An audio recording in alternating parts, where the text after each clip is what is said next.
നമസ്കാരം. രുദ്രധാരയുടെ ഏറ്റവും പുതിയൊരു വീഡിയോയിലേക്ക് ഹാർദമായ സ്വാഗതം.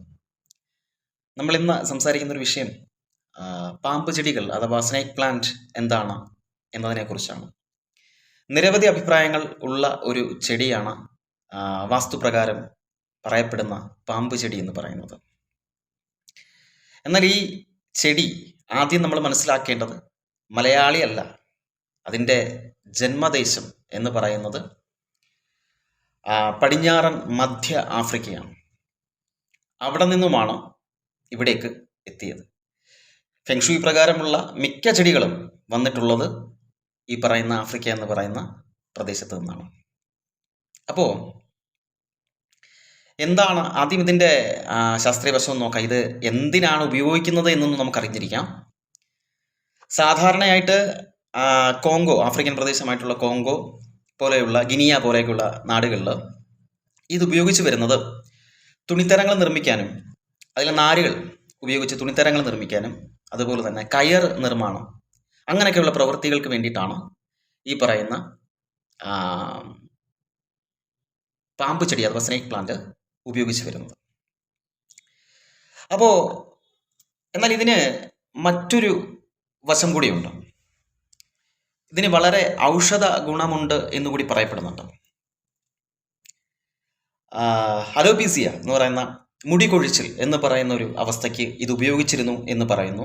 പക്ഷേ പലരും അഭിപ്രായപ്പെടുന്നുണ്ട് ഇത് ഒരിക്കലും അലോപീസിയയ്ക്ക് ഉപയോഗിക്കാൻ കഴിയുന്ന ഒരു സസ്യമല്ല എന്ന് പറയപ്പെടുന്നുണ്ട്.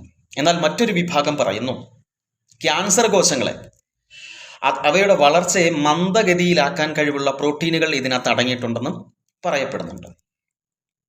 എന്തൊക്കെ തന്നെയാണെങ്കിലും നമ്മളെ സംബന്ധിച്ചിടത്തോളം എന്താണ് പാമ്പ് ചെടി എന്ന് പറയുന്നത്, അല്ലെങ്കിൽ അതിൻ്റെ വാസ്തു സംബന്ധമായ പ്രത്യേകതകൾ എന്തൊക്കെയാണ്?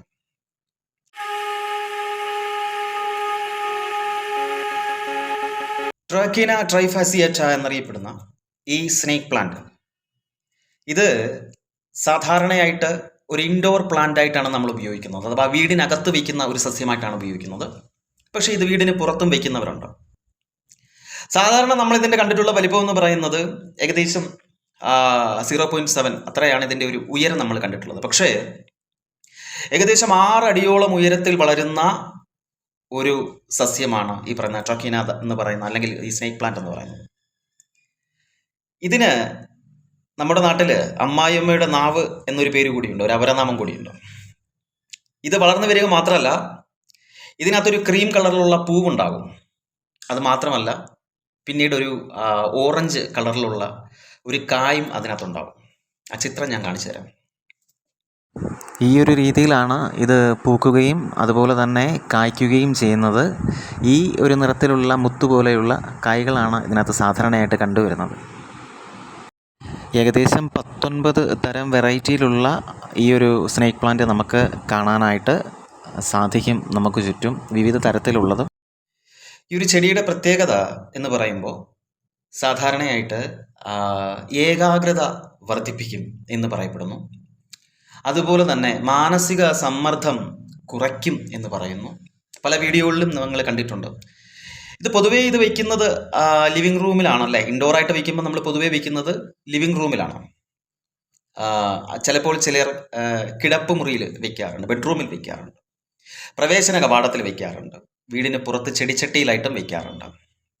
പക്ഷേ എൻ്റെ ഒരു അഭിപ്രായത്തിൽ ചെടിയെക്കുറിച്ചൊന്ന് പറയുമ്പോൾ രാത്രിയിലും ഇത് ഓക്സിജൻ പുറപ്പെടുവിക്കുന്നു എന്നുള്ള കാര്യം നമുക്കറിയാം, ഈ ചെടിയുടെ പ്രത്യേകത. അതുകൊണ്ട് നമ്മൾ എടുത്തു കൊണ്ടുപോയി കിടപ്പുമുറിയിൽ വയ്ക്കുന്നു. ലിവിങ് റൂമിൽ ഒരു പോസിറ്റീവ് എനർജി നിലനിർത്താൻ വേണ്ടി അങ്ങനെ ഒരു പ്രത്യേകതയുണ്ട്. വീടിനകത്തൊരു പോസിറ്റീവ് എനർജി നിലനിർത്താനുള്ള കഴിവ് ഇതിന് ഉണ്ട്. അപ്പം നമ്മൾ ലിവിങ് റൂമിൽ ഇത് വയ്ക്കുന്നു, ചിലർ പ്രവേശന കവാടത്തിൽ വയ്ക്കുന്നു. ഇനി ഈ ചെടി ലിവിങ് റൂമിൽ വെച്ചാൽ, വയ്ക്കാൻ പാടില്ലാത്ത ചില സ്ഥലങ്ങളെക്കുറിച്ച് പറയാം. വെച്ചാൽ എന്താണ് സംഭവം എന്നുള്ളത് നോക്കാം. സാധാരണ നമ്മുടെ ലിവിങ് റൂം എന്ന് പറയുന്നത് ഫർണിച്ചറുകൾ ഉണ്ടാവും, അതിനകത്ത് കൂടുതലും തടി കൊണ്ടുള്ളവയായിരിക്കും.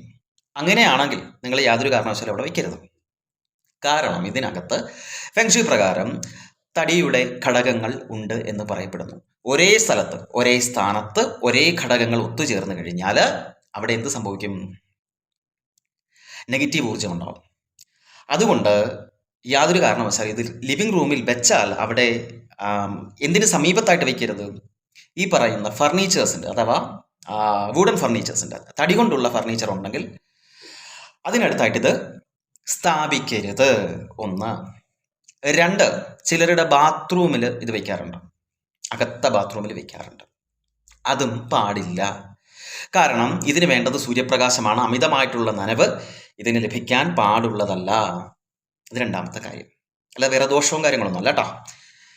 ഇനി അടുത്തതായിട്ട് കിടപ്പ് മുറിയിൽ വെക്കുന്നു. കിടപ്പ് മുറിയിൽ വെക്കുമ്പോൾ നമ്മൾ പറയുന്നു രാത്രിയിൽ നമുക്ക് ഓക്സിജൻ ഉണ്ടാവുമല്ലോ എന്നൊക്കെ പറയുമ്പോൾ രാത്രിയിൽ ഇത് ഓക്സിജൻ പുറപ്പെടുവിക്കണമെങ്കിൽ ഇതിന് ഊർജ്ജം ആഗിരണം ചെയ്തേ മതിയാകൂ അല്ലേ? അപ്പോൾ അവിടുത്തെ ആ ഒരു എനർജി അതെന്ത് ചെയ്യുന്നുണ്ട്? ആഗിരണം ചെയ്യുന്നുണ്ട്. അതുകൊണ്ട് ഒരിക്കലും ഞാൻ പറയില്ല ഈ സാധനം കൊണ്ടുവന്ന് കിടപ്പ് മുറിയിൽ വയ്ക്കാം. അപ്പോൾ ഇത് എവിടെ വയ്ക്കും? പ്രധാന സ്ഥാനം എവിടെയായിരിക്കും എന്ന് ചോദിച്ചാൽ 2 നില വീടാണെങ്കിൽ 2 നില വീടാണെങ്കിൽ സ്റ്റെയർ കയറി മുകളിലേക്ക് ചെല്ലുമ്പോൾ ചെറിയൊരു കോണിപ്പുണ്ടാവുമല്ലോ അടുത്ത സ്റ്റെയർ, സെക്കൻഡ് സ്റ്റെയറിലേക്ക് കയറാൻ വേണ്ടിയിട്ട്. ആ ചെന്ന് കയറുന്ന ഭാഗമാണ് ഏറ്റവും അനുയോജ്യം. ഒന്നവിടെ. എന്നാൽ അവിടെ സൂര്യപ്രകാശം എത്തണം, ചെറിയ തോതിലെങ്കിലും അവിടെ എത്തണം.